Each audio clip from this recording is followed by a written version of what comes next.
Hey y'all, welcome to the LIPPSMACKER channel. I'm Lips. Today we're going to check out the Star Wars Outlaws official story trailer. I'm very excited to see this trailer. This is a game that I would say I'm on the edge about right now. One thing that I'm always looking for in games is the story element of it. Something I think that's a barrier of entry for me here is feeling disconnected to the Star Wars franchise. I enjoy the storylines. I'm a casual fan. I've seen the original trilogy now. I have more knowledge of kind of what happens in the newer stuff that comes out, though I haven't fully watched much of it. But I'm never one to turn down a good story. And if this is the open-armed entry to go deeper into this world and feel a little more connected to it, then I'm all in. And if it's a phenomenal game, then of course I'm all in. So with that said, let's check out this trailer. Excited to hear your thoughts down below. Is this a game that you're looking forward to? Do you think this will be one of your favorite games of the year? Let me know. Let's discuss. But first, let's watch the trailer.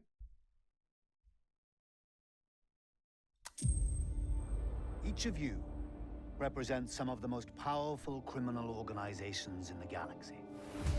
Pikes, Crimson Dawn, Hutts. It's a golden age for the underworld. The Empire controls every corner of the galaxy, but they're distracted by a rebellion that won't quit. It's an opportunity to make millions. Kay Vess, the underworld's favorite new scoundrel. We meet at last. What do you want? Oh, she excites Zarek me. Besh. She seems They're new, very rich, cool. and lethal. You crossed their boss Sliro, and now he wants you gone. Rob his fortune and buy your freedom. So, This job, it's a death wish. I'm in. Out here, you live and die by your reputation. You want to survive? Know the players. You're new to this world. What's your problem? Come back when you're not. Jabba, right? reputation Look, is don't key. try anything. I got a whole crew surrounding the... Okay, we're skipping that part. For about as long as I can remember, it's just been me and Nix. Doing what we have to survive. This job is my one shot at freedom. But if we're gonna pull this off, we need the right crew. And the right ship.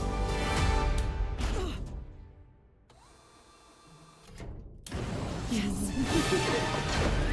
Hang on.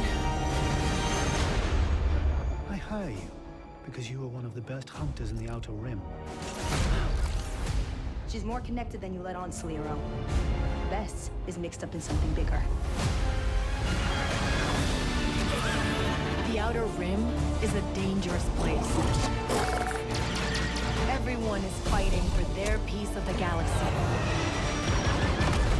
But all I want is to live free. So I'm gonna risk it all. Hold on, Nick!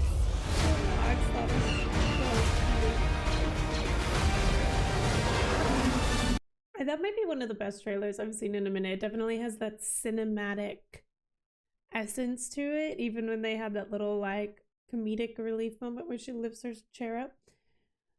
The main character is intriguing to me. The axolotl is an interesting choice. Is it an axolotl? I kind of feel like for that they were like, what cute critter is trending amongst the world. I feel like axolotls are kind of a trendy animal in terms of online media. However, I love a good duo in a video game. From my knowledge of Star Wars, it definitely seems like it harkens to a lot of the source material, which for deep fans of the Star Wars franchise, I think that will sway one way or another, because if it is hearkening to the original source material, then you're gonna have the fans who think that's really, really cool, and then you're gonna have the people who think they did it wrong. And in my experience with worlds like this, there's probably gonna be more people who think they did it wrong than right. Although, we'll see. We'll see.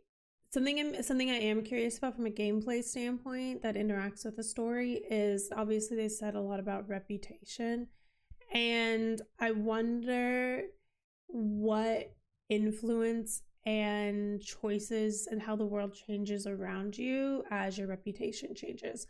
Something that I'm always looking for a little bit more of in games is consequence, and having choices and like a reputation of sorts that impacts the things that you're allowed to do or the people you're allowed to work with. So I'll be interested to see how that comes into the world, if that reputation is truly something you have to work for and like make the right choices, or if it's something that you automatically build as you progress through the game. Which, reputation being baked into the gameplay isn't a make or break for me. I just like to have a little bit more grittier consequence in my actions. But I've never, other than like True Choices Matters games, I don't get a lot of, I haven't had a lot of experience with those kinds of choices actually impacting my experience of the game. I think like there's this masochistic, I don't know if masochistic is the right word, but there's this side of me, this like dark inner core that wants to be incredibly traumatized and hurt by the ending of a game because I fucked up. Let's not therapize that. Let's just let that sit, and you let me know if you resonate with that. I love a good happy ending, right? But I also love kind of messing up. And I think something with like moving more of my like story gaming experience to YouTube exclusives, it's something that I think will happen more, because while I've loved doing a lot of my story gaming over on Twitch in the past, it is something where people inevitably influence your choices, and they mean it with pretty good intentions for the most part. But I can definitely think off of the top of my head different scenarios that I made choices because I was influenced to make the choice, and not the choice that I would have made, because I was told the outcome, you know, a spoiler of sorts, but not usually like a full spoiler. Anyway, that's a different tangent. But that's, yeah, let me know if you would like to see Star Wars Outlaws. Let me know if you're going to be playing it. Here on this channel, we just wrapped Grand Theft Auto, our Grand Theft Auto series, and we're working our way through the Banishers, Ghost of New Eden, which is a phenomenal story game. And that is a game where I'm not fully baked yet on that story, only 3 episodes in. Episode 3 drops this week. But the choices you have to make along the way in that game to resurrect the love of your life are not easy. And in episode 2, I made the decision that could come back to haunt me in regards to resurrecting the love of my life. So we'll see how that plays out. I'm really, really enjoying that game, but I'm really enjoying that game. Full stop. That's it. Otherwise, I do stream live over on Twitch. We are still working our way through Baldur's Gate 3, as well as playing Grand Theft Auto roleplay over there, which is taking up the majority of the time over on Twitch, which is a really, really fun creative endeavor and experience, and some of my favorite content that I've been creating, and I hope to be bringing that over here soon. Though I gotta tell you, at this point I have so many hours of roleplay footage, I really need to sit down and start crafting the storylines to get you guys up to speed. Regardless, thank you for joining me here. I am excited to hear. Please let me know what your most looked forward to game of 2024 is. For me at the moment, it's Still Waters Deep. Wait, what's it called? Still Wakes the Deep is the game. I'm most looking forward to that for this year. That will come out in June. So, but I'm excited to hear what you guys are looking forward to. And as always, don't forget to hit like and subscribe. And I'll see you in the next one.